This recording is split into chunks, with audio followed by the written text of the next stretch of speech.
ఎప్పుడైనా ఎక్కడైనా మీ చేతిలోనే వార్తా ప్రపంచం. మీ మొబైల్లో, మీ కంప్యూటర్లో, మీ టీవీలో. సాక్షి టీవీ డిజిటల్ ప్రసారాల కోసం లాగిన్ అవ్వండి www.youtube.com/సాక్షి TV. Subscribe Sakshi TV YouTube channel. Rana Daggubati, Prakash Raj, Vijay దేవరకొండతో సహా మిగతా ఇన్స్టా ఇన్ఫ్లుయెన్సర్స్ శ్రీముఖి కానీ ఇటు అజయ్ అని వీరందరూ కూడా ఉన్నారు. సో గతంలో వీరిపైన కేసులు అనేవి నమోదైనాయి. ఇప్పుడు తాజాగా అయితే ఈడీ వాళ్ళు ఇన్వెస్టిగేషన్ జరుపుతామని చెప్పేసానని అంటున్నారు.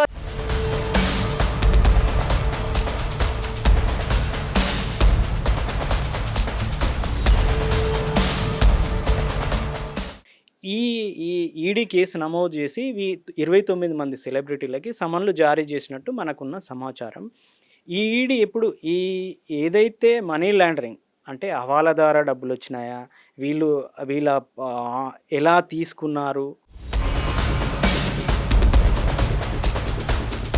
కేవలం ఆ పోస్ట్ పెట్టినందువల్ల, ప్రమోషన్ చేసినందువల్లే వాళ్ళు కొన్ని లక్షల ఖరీదైన కార్లు కొనడం, లేకపోతే మేము ఇల్లు కొనుక్కున్నాం, లేకపోతే మేము గోల్డ్ కొనుక్కున్నాము అని చెప్పి పబ్లికల్లీ వాళ్ళు పోస్టులు పెడతా ఉన్నారు. అది నిజంగానే సాధ్యం అంటారా? చిన్న లూప్హోల్ని పట్టుకొని వీళ్ళంతా బెట్టింగ్ యాప్స్ అంతా ఇలా చేస్తున్నారు. సైబర్ స్పేస్లో బెట్టింగ్ యాప్లను ప్రమోట్ చేసిన, సైబర్ స్పేస్లో బెట్టింగ్ యాప్స్ను నిర్వహించిన ఇది నేరమే, నాన్ బెయిలబుల్ కేసు అవుతుంది. బెట్టింగ్ యాప్స్కి వచ్చేసరికి వీళ్ళకి డబ్బులు ఎలా వచ్చాయి? ఇప్పటివరకు అంటే ఐటీ కూడా ఎక్కడ ఐటీ వీళ్ళ మీద రైడ్స్ చేసినట్టు మనకైతే లేదు. ఇప్పుడు తప్పకుండా ఐటీ రైడ్స్ చేయాల్సిన అవసరం ఉంది. వీళ్ళ ప్రతి ఒక్క ఖాతాని పరిశీలించాల్సిన అవసరం ఉంది. వీళ్ళకి హవాలా ద్వారా డబ్బులు వచ్చాయా అంటే మాకు తెలియజేసామనేది ఎగ్జామ్షన్ అయితే కాదు. చట్టం ఇప్పుడు ఒక క్రిమినల్ యాక్ట్ చేసిన తర్వాత, ఒక నేరం చేసిన తర్వాత అది నేను చేయలేదు, అది నాకు అవగాహన లేదు అనడం అయితే, ప్రకాష్ రాజ్ లాంటి వాళ్ళు ఏం చెప్తున్నారు, అప్పటికే అయిపోయింది నాది, నేను మళ్ళీ చేయలేదు, 2016కు ముందు చేశాను అని తను చెప్తున్నారు. రానా కానీ విజయ్ దేవరకొండ లాంటి వాళ్ళు ఏమంటున్నారు, గేమ్ ఆఫ్ స్కిల్ నేను ప్రమోట్ చేశాను, గేమ్ ఆఫ్ స్కిల్ అనేది క్రిమినల్ యాక్ట్ కాదు అంటున్నారు. బెట్టింగ్ యాప్స్ ప్రమోట్ చేయలేదు, అప్ స్కిల్లింగ్, గేమ్స్ అప్ స్కిల్లింగ్స్ మాత్రమే. బెట్టింగ్ దీంట్లోనే గేమ్ ఆఫ్ స్కిల్ అంటే మనకు కొన్ని గైడ్ లైన్స్ సుప్రీంకోర్టు తీర్పుల ద్వారా గేమ్ ఆఫ్ స్కిల్ అనే దాన్ని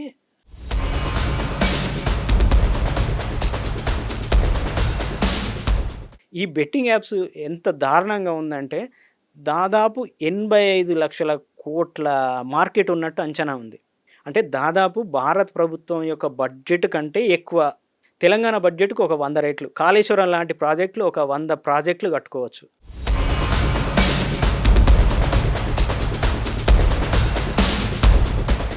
హలో, వెల్కమ్ టు సాక్షి. గతంలో మనం చూసుకున్నాం, చాలా వరకు కూడా ఇటు ఇన్స్టా ఇన్ఫ్లుయెన్సర్స్ కానీ అదే విధంగా సెలబ్రిటీస్ కూడా ప్రతి ఒక్కరు వారికి తగినట్టుగా ప్రమోషన్స్ అయితే చేశారు. మెయిన్గానైతే అందులో బెట్టింగ్ యాప్స్ని కూడా ప్రమోట్ చేయడం జరిగింది. కేసెస్ నమోదైన వారిలో 29 మంది సెలబ్రిటీస్ అయితే ఉన్నారు. అందులో రానా దగ్గుబాటి, ప్రకాష్ రాజ్, విజయ్ దేవరకొండతో సహా మిగతా ఇన్స్టా ఇన్ఫ్లుయెన్సర్స్ శ్రీముఖి కానీ ఇటు అజయ్ అని వీరందరూ కూడా ఉన్నారు. సో గతంలో వీరిపైన కేసులు అనేవి నమోదైనాయి. ఇప్పుడు తాజాగా అయితే ఈడీ వాళ్ళు ఇన్వెస్టిగేషన్ జరుపుతామని చెప్పేసానని అంటున్నారు. అసలు ఈ బెట్టింగ్ యాప్స్ని ఎందుకు ప్రమోట్ చేయాల్సి వచ్చింది? అసలు ఈ ప్రమోషన్స్ వల్ల యువత ఎంతగానో లేజీగా అయిపోయి అదే విధంగా ఈ బెట్టింగ్స్లలో డబ్బులన్నీ కోల్పోయి కూడా ప్రాణాలు తీసుకున్న పరిస్థితి అయితే ఉంది. సో వీరిపైన ఎలాంటి చర్యలు తీసుకోవాలి, అదే విధంగా ఈ బెట్టింగ్ యాప్స్ని ఆపరేట్ చేస్తున్న వాళ్ళు ఎక్కడుంటారు, అసలు వాళ్ళ పరిస్థితి ఏంటి అన్న విషయాలన్నింటినీ కూడా మనతో పాటు విశ్లేషించడానికి సైబర్ అనలిస్ట్ కట్కూరి శ్రీనివాస్ గారు ఉన్నారు. వారిని అడిగి తెలుసుకుందాం. నమస్తే సార్. నమస్తే సార్. తెలిసిన విషయమే, దాదాపుగా 29 మంది సెలబ్రిటీస్ పైన అయితే కేసు అనేది నమోదైంది. వాళ్ళందరినీ కూడా ఈడీ విచారణకి రావాలి అని చెప్పేసి కూడా నోటీసులు జారీ చేయడం జరిగింది. అసలు ఇప్పుడు ఈడీకి ఈ కేసు వెళ్ళిపోయిన తర్వాత విచారణ అనేది ఏ విధంగా ఉంటుంది? మామూలుగా ఈడీ అనేది మనకి జనరల్గా ఎన్ఫోర్స్మెంట్ డైరెక్టరేట్ అనేది ఈ మనీ లాండరింగ్ అంశాలు ఏదైనా ఇన్వాల్వ్ అయ్యి ఉన్నప్పుడు దీంట్లో కేసులు అనేది నమోదు చేయడం జరుగుతుంది. ఇక్కడ ముఖ్యంగా మనకి ఈడీ ఎందుకు ఇన్వాల్వ్ అయ్యింది అంటే, వీళ్ళకి ఎలా డబ్బులు వచ్చినాయి, ఆ డబ్బుల్ని ఏ విధంగా వీళ్ళు పొందారు అనే అంశాన్ని ఇన్వెస్టిగేట్ చేయడానికి మనకి మియాపూర్లో, పంజాగుట్టలో, వైజాగ్లో, సైబరాబాద్ పరిధిలో నమోదైన కేసులను బట్టి వాళ్ళు ఎఫ్ఐఆర్‌ను తీసుకొని వీళ్ళు కేసు నమోదు చేశారు. ఈ ఈ ఈడీ కేసు నమోదు చేసి 29 మంది సెలబ్రిటీలకి సమన్లు జారీ చేసినట్టు మనకున్న సమాచారం. ఈ ఈడీ ఎప్పుడు ఏదైతే మనీ లాండరింగ్ అంటే హవాలా ద్వారా డబ్బులొచ్చినాయా?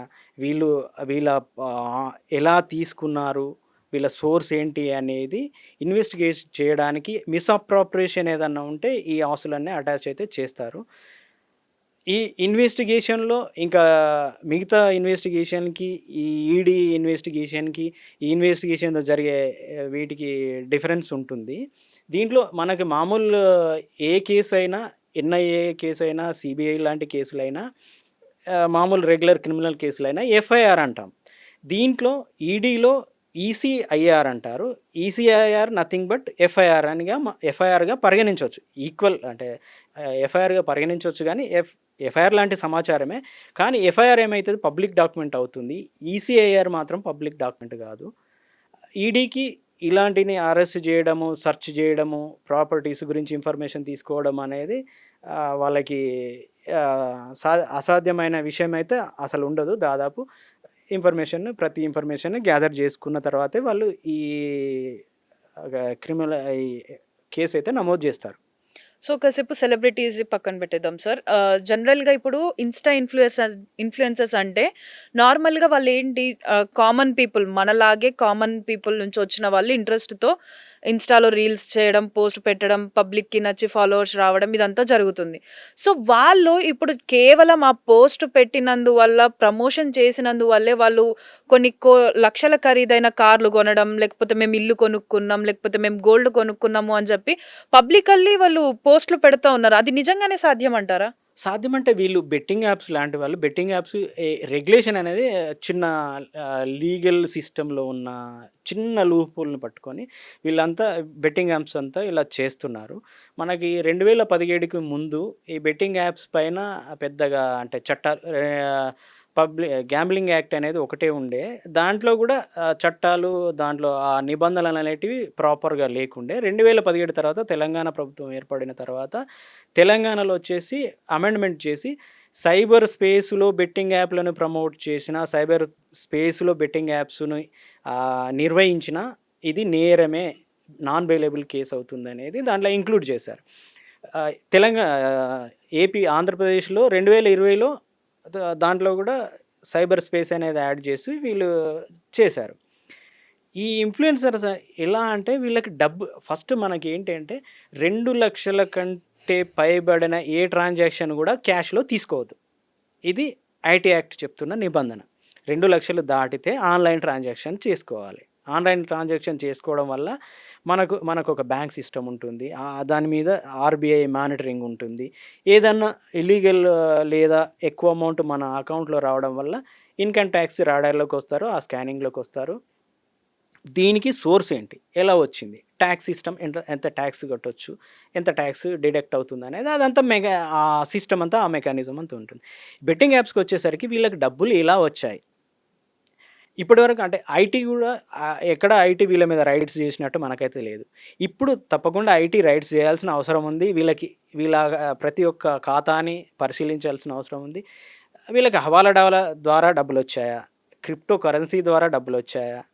లిక్విడ్ క్యాష్ వచ్చిందా? లిక్విడ్ క్యాష్ వస్తే 2,00,000 కంటే ఎక్కువ తీసుకోవడానికి లేదు. దాని ప్రకారం 2,00,000 దాటిన ఎంత క్యాష్ అయినా మళ్ళీ జప్తు చేసే అధికారం ప్రభుత్వానికి ఉంటుంది. సో ఇదంతటితో అసలు వీళ్ళకి మామూలుగా హవాలా ద్వారా డబ్బులొచ్చినాయి అనేది ఒక ప్రాథమిక అంచనా, లేదా క్రిప్టో కరెన్సీ లాంటి వాటిల ద్వారా వీళ్ళకి డబ్బులొచ్చినాయి అనేది ఒక ప్రాథమిక అంచనా. దాని ద్వారా ఆల్రెడీ ఈడీ ఇన్ఫర్మేషన్ గ్యాదర్ చేస్తుంది. ఇన్‌కమ్ ట్యాక్స్ కూడా గ్యాదర్ చేస్తుంది. దుబాయ్‌లో ప్రాపర్టీలు ఉండటం, వీళ్ళకి ఇంత మొత్తంలో డబ్బులు రావడం, వీళ్ళ సోర్స్ ఏంటి, ఎక్కడి నుంచి వచ్చింది అనేది గ్యాదర్ చేస్తున్నారు.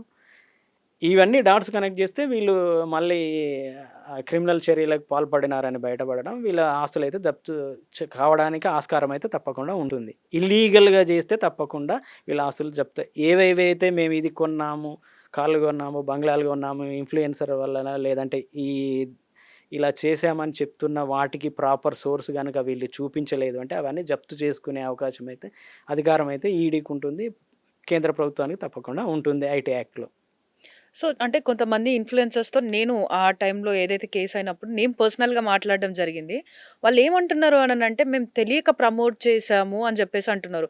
తెలియకుండా వాళ్ళకి ఏం జరుగుతుంది, ఏంటి అన్నది ఆ గేమ్స్ అన్నవి కూడా అన్నీ రావడం జరగదు. కంప్లీట్‌లీ పోవడమే అన్న సంగతి వాళ్ళకు తెలిసిందే. అంటే వాళ్ళ సొంత లాభం కోసం జనాల లైఫ్స్‌ని రిస్క్‌లో ఎదుటి వాళ్ళ పెడుతున్నారనుకోవచ్చా? లైఫ్‌ని రిస్క్‌లో పెట్టడం. ఎదుటి వాళ్ళ అంటే మాకు తెలియజేసామనేది ఎగ్జంప్షన్ అయితే కాదు. చట్టం ఇప్పుడు ఒక క్రిమినల్ యాక్ట్ చేసిన తర్వాత అంటే ఒక నేరం చేసిన తర్వాత అది నేను చేయలేదు, అది నాకు అవగాహన లేదు అనడం అయితే అట్లాంటి అవగాహన లేనిది మెంటల్ ఇన్సానిటీ అంటాము. అట్లాంటిది ఏమన్నా ఉంటే టోలరేట్ చేసేవాళ్ళమే. ఈళ్ళు ప్రాపర్‌గా అన్నీ తెలుసు. నాకు ఆ చట్టం గురించి తెలవదు లేదా నాకు దాని మీద అవగాహన లేదు అని చెప్పడం అయితే అవివేకం అవుతుంది. తప్పకుండా క్రిమినల్ చర్యలకు బాధ్యులవుతారు. రాజ్ లాంటి వాళ్ళు ఏం చెప్తున్నారు, అప్పటికే అయిపోయింది నాది. హ్మ్. నేను మళ్ళీ చేయలేదు. 2016కి ముందు చేశాను అని తను చెప్తున్నారు. రానా గాని, విజయ్ దేవరకొండ లాంటి వాళ్ళు ఏమంటున్నారు, గేమ్ ఆఫ్ స్కిల్ నేను ప్రమోట్ చేశాను. హ్మ్. గేమ్ ఆఫ్ స్కిల్ అనేది ఆహ్, క్రిమినల్ యాక్ట్ కాదు అంటున్నారు. బెట్టింగ్ యాప్స్ ప్రమోట్ చేయలేదు. గేమ్స్ ఆ! అప్ స్కిల్లింగ్స్ బెట్టింగ్ మాత్రమే దీంట్లోనే గేమ్ ఆఫ్ అంటే మనకు కొన్ని గైడ్‌లైన్స్ సుప్రీంకోర్టు హ్మ్. తీర్పుల ద్వారా గేమ్ ఆఫ్ స్కిల్ అనే దాన్ని ప్రమోట్ బ్యాన్ చేశారు. చేయలేదు. గేమ్ ఆఫ్ స్కిల్ అనేది ఇల్లీగల్ కాదు. ఒక చిన్న లేయర్ ఉంటుంది. చిన్న లేయర్. ఆ హ్మ్. లేయర్‌ని పట్టుకొని game of skill, game of chances అంటాం. గేమ్ ఆఫ్ ఛాన్సెస్ అనేదే ఇల్లీగల్. గేమ్ ఆఫ్ స్కిల్ అనేది స్కిల్ ఇల్లీగల్ అనేది ఇల్లీగల్ కాదు కాదు. అని వీళ్ళు చెప్తున్నారు. కానీ తెలంగాణ ప్రభుత్వము 2017లో గేమ్ ఆఫ్ స్కిల్ నువ్వు మనీని ఏ రకంగా రిస్క్‌లో పెట్టినా అది ఇల్లీగలు. అది క్రిమినల్ చర్య అవుతుందని అమెండ్‌మెంట్ చేసింది. గేమ్ ఆఫ్ స్కిల్ అనే దాన్ని కూడా ఇంక్లూడ్ చేస్తూ క్రిమినలైజ్ చేయొచ్చు అనేది మనకున్న చట్టం. హ్మ్. నాకు తెలవదు, తప్పించుకోవడానికైతే ఎలాంటి ఆస్కారం ఉండదు. తప్పించుకోవడానికి సాధ్యమైతే కాదు. సో, అంటే సార్ ఇప్పుడు సెలబ్రిటీస్ సంగతి చూసుకున్నట్టయితే అంటే విజయ్ దేవరకొండ గాని, ఇటు 'ప్రకాష్ రాజ్' గాని, 'రానా' వీళ్ళందరూ 'నిధి అగర్వాల్' వీళ్ళందరూ కూడా ఉన్నారు. సో, వీళ్ళందరూ మూవీస్ చేస్తూ బాగానే సంపాదిస్తున్నారు కదా! మళ్ళీ బెట్టింగ్ యాప్స్‌ని ప్రమోట్ చేసి, ఇంకా వీళ్ళు ప్రమోట్ చేస్తున్నారంటే నార్మల్ పీపుల్ కూడా అరే! హీరోసే ప్రమోట్ చేస్తున్నారు.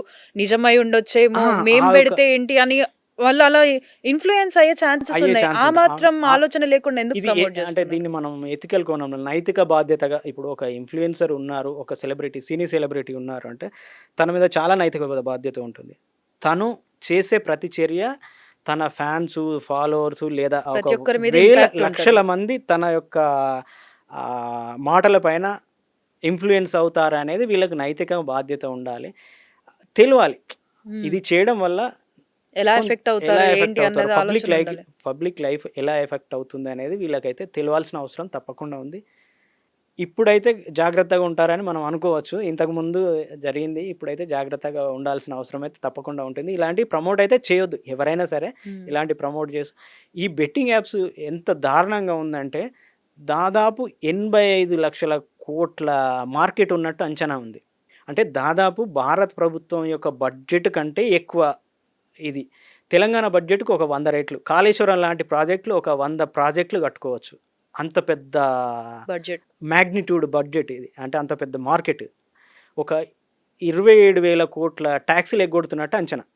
అందుకోసమే ఇప్పుడు ఈడీ వచ్చింది. హ్మ్. ఇది ఎలా జరిగిందని ఇన్వెస్టిగేషన్ చేస్తున్నారు.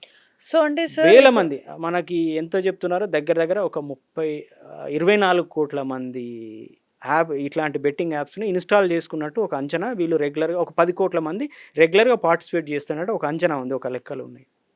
సో, సార్ అంటే ఇప్పుడు మీరన్నట్టు ట్రాన్సాక్షన్స్ అన్నీ కూడా ఏదైతే 2,00,000కి ఎక్కువుంటుందో అది ఆన్‌లైన్ ట్రాన్సాక్షన్ ఆర్‌బీఐ కానీ, అటు బ్యాంక్ వాళ్ళు కానీ దాన్ని మానిటర్ చేస్తూ ఉంటారు. దానికి తగ్గట్టు టాక్స్ కూడా డిడక్ట్ చేస్తూ ఉంటారు అని. సో, ఇంత అమౌంట్ అనేది ఇప్పుడు వీళ్ళు ప్రమోట్ చేసిన దానికి ఒక ప్రమోషన్‌కి ఇంత అమౌంట్ అని ఉంటుంది. సో, అలా అమౌంట్స్ అనేవి ఎక్కడి నుంచి వస్తున్నాయి? ఏంటి అని బ్యాంక్ చూసి అవి హోల్డ్ చేసే ఛాన్సెస్ లేవా? ఇప్పుడు ఈడీ అందుకే ఎంటర్ అయింది. ఈడీ వీళ్ళకి ఎలా వచ్చింది? హవాలా ద్వారా వచ్చిందా? ఎక్కడి నుంచి వచ్చింది? వీళ్ళ సోర్స్ ఏంటి? వీళ్ళిప్పుడు ఎక్స్‌ప్లెయిన్ జేసుకోవాలి. దీంట్లో మామూలుగా ఇప్పుడు మనకి తెలంగాణలో గానీ, ఆంధ్రాలో గానీ నమోదైన కేసుల్లో ముందే ఎఫ్ఐఆర్ ఇస్తారు. మీ మీద ఈ అభియోగాలు మోపుతూ మీ మీద ఎఫ్ఐఆర్ చేసినామని చెప్పడము, అరెస్ట్ చేసినప్పుడు ఈ ఎఫ్ఐఆర్‌ను వాళ్ళకివ్వడం ఉంటుంది. ఈడీలో అలా ఉండదు. ఈసీఐఆర్ అని మనం ఇంతకుముందు అనుకున్నట్టు ఈసీఐఆర్లో వాళ్ళని ఎందుకు అభియోగాలు మోపుతున్నారో దాంట్లో ఉంటుంది, కానీ వీళ్ళకి ఇవ్వాల్సిన అవసరం లేదు, వీళ్ళకి ఇవ్వడానికి అవసరం లేదు, వీళ్ళని అరెస్ట్ చేసేటప్పుడు కానీ తీసుకెళ్ళేటప్పుడు కానీ జస్ట్ మిమ్మల్ని అరెస్ట్ చేస్తున్నాం అని చెప్తారు అంతే. కానీ ఇక్కడ లక్కీగా వీళ్ళకి సమన్స్ ఇచ్చారు, మీ ఎక్స్ప్లెనేషన్ ఇవ్వండి, ఈ సోర్స్ ఏంటి, ఎలా వచ్చిందని ఎక్స్ప్లెనేషన్ ఇవ్వండి అని. జనరల్గా మామూలుగా హవాలా ద్వారానే డబ్బులు వస్తాయి, హవాలా ద్వారా డబ్బులు వచ్చినాయని వీళ్ళు బయటపడితే కనుక వీళ్ళు బయటపడడం అయితే కష్టం అవుతుంది హవాలా ద్వారా. కానీ దుబాయ్లో ట్రాన్సాక్షన్ జరుగుతుందని ఒక అపోహ, అపోహ, నమ్మకము, గాసిప్, మనం ఏదైనా ఇన్ఫర్మేషన్ లేదు అంటే ఈ ప్రాపర్టీలను వీళ్ళు ఏం చేస్తారు, ఇక్కడ బెట్టింగ్ యాప్స్ చేస్తారు, దుబాయ్లో ప్రాపర్టీ కొంటారు, ఆ ప్రాపర్టీని లీజ్కి ఇవ్వడము, అద్దెలకు ఇవ్వడము ఇక్కడ తెలియదు మనకి. ఇంకా డబుల్ ట్యాక్సేషన్ ఎగ్జెంప్షన్ ఉంటుంది దుబాయ్తో మనకి.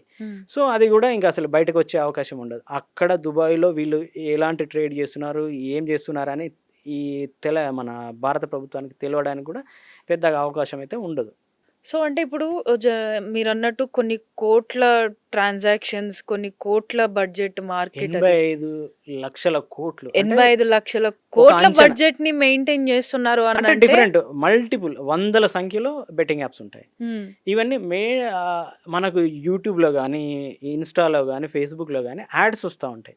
అంటే ఇది తెలంగాణ ప్రభుత్వం కూడా, తెలంగాణ ప్రభుత్వం అయినా ఇండియన్ గవర్నమెంట్ అయినా కొంచెం ప్రాపర్ ఓవర్ సైట్ అయితే ఉండాల్సిన అవసరం అయితే ఉంటుంది. మనం మామూలుగా రీల్స్ యూట్యూబ్లో మనం కంటిన్యూస్గా ఒక 2, 3, 4 ఒక రీల్స్ చూసామనుకోండి, అప్పుడు ఏమవుతుంది, ఒక యాడ్ వస్తుంది.